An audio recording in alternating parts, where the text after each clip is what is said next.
Hello everyone and welcome to Java Forever course.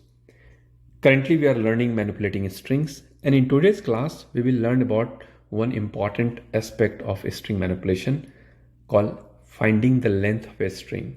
If I give you a string, how will you know how many characters are there in the string? And Java makes it super easy to do that using a length function.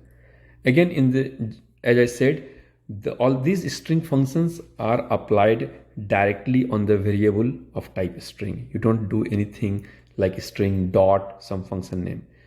So if I say string, if I declare a string a, I can simply do a dot, and then all the methods of the string are available here. Now this is just a reminder.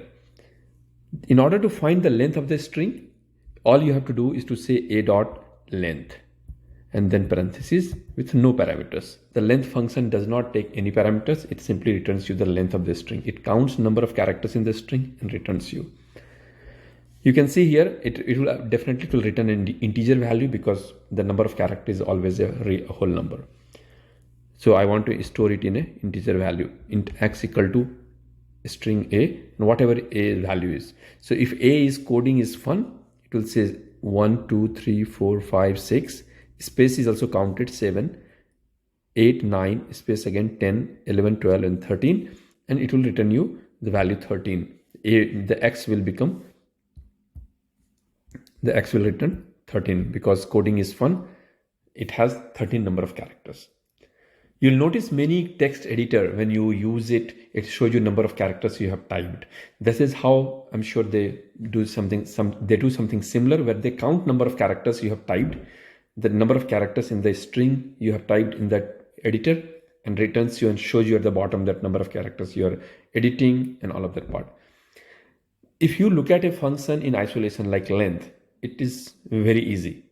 It returns a number, you simply call the function. But the beauty comes when you combine multiple functions, whatever you have learned so far or whatever you will learn down the line.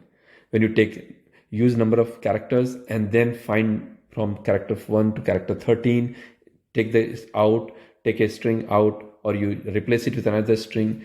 The combination of these functions together become very powerful, and it gives you a lot of options to manipulate a string the way you would like to manipulate it.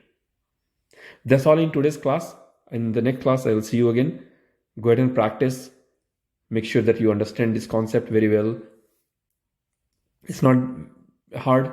In fact, it's very simple. As I said, by practice, you'll get it, and you will be able to use it in different places and different scenarios. See you guys again in the next class. Thank you. Thanks for watching. Do subscribe and press the bell icon for more videos.